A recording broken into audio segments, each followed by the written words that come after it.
Hey everyone, future server-side issues here. So during the video, I mentioned the Valorant method. When I made the video, I was well aware that Valorant did not support controller. I guess what I was trying to get at was basically mouse and keyboard, because you can also use this program to overclock your mouse and keyboard, and basically the same thing would apply. Sometimes it works, sometimes it doesn't, but the whole point of me saying like the Valorant method is because that was like the only thing that I could think of in that moment during the video that would even come close to, hey, I have to have this enabled to run my game. And then I also mentioned anti-cheat, obviously, since there's some programs that require core isolation to be enabled. So I just wanted to throw that out there before we continue. All right, let's get back in the video. Hey everyone, server-side issues here from SSI, and today we're going to be going over how to overclock your controller. We're also going to go over like kind of how that works, and then a few other things such as like if you play Valorant, if I have to have core isolation enabled for like anti-cheat and things of that nature, how do I still maintain that good responsiveness from an overclock controller? All right, let's get started. So first things first, we're going to open up a browser. It can be Microsoft Edge or whatever you want. And we're just going to go to Google here, and we're going to type in Battle Beaver Overclock controller, basically, and that should pull it up. Yep, here it is. And we're going to go to download, and that's going to go ahead and download it for us. We are going to click the little folder here. So if we go basically downloads again, or you do Control J, you hit the little folder here. Once we have that, we're going to right click, we're going to go extract all, and we're going to do extract. And this is going to take a little bit here.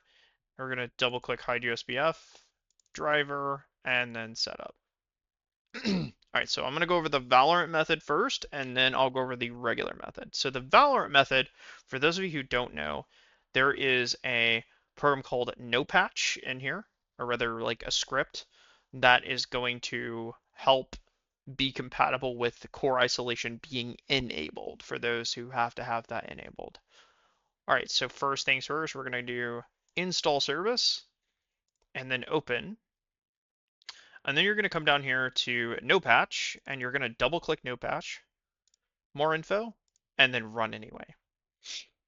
All right, great. So once we've done that, if you're going to try to overclock your controller, basically it'll work for me because I have core isolation disabled, but this also works if you have it enabled. But basically, you're going to try and overclock. If for whatever reason you can't, just reboot your computer and then try again. All right, cool. So that is the Valorant method. For those who have core isolation disabled, now you may say, what's core isolation? That is this guy.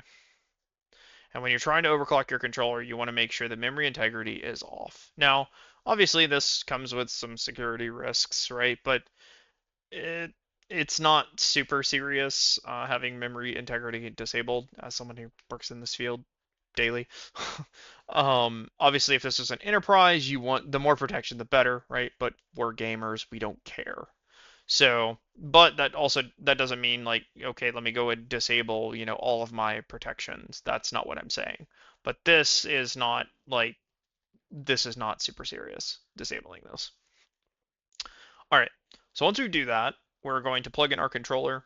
We can see here I have a controller, and we're going to do filter on device. We're going to select default. If you are on PS5, you will see 8,000 and 1,000. If you are on PS4, you'll see 1,000. If you're on Xbox, you'll see 1,000. So if you are on PS5, you have the option to go from 8,000 to 1,000. I would recommend basically like your mileage may vary. So you may choose like I like 8,000 because it's more responsive for me. That's fine. You're just going to set it to 8,000 and you're done, right?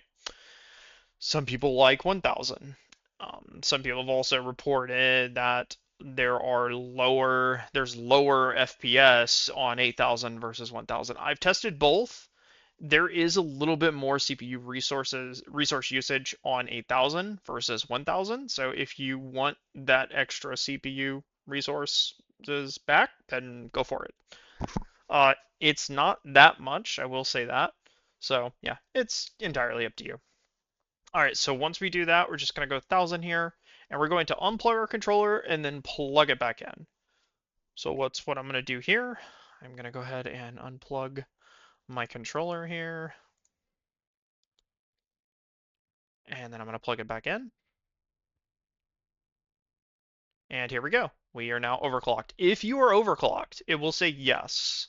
If you are not, it will say no. And there should be either 1000 or 8000 here if you're overclocked. B interval will be different depending on what you choose, and also depending on your controller. If you're PS5 and you select 1000, it will say 4 here. So how is this program working? I did say we were going to discuss that, kind of go over how this works. This is changing the B interval. The B interval is the baud rate of the USB port on your computer. So what is that? Why do I care, server? That is the rate at which your controller checks for, or excuse me, your USB port checks for inputs from your controller. So obviously we speed that up, better responsiveness.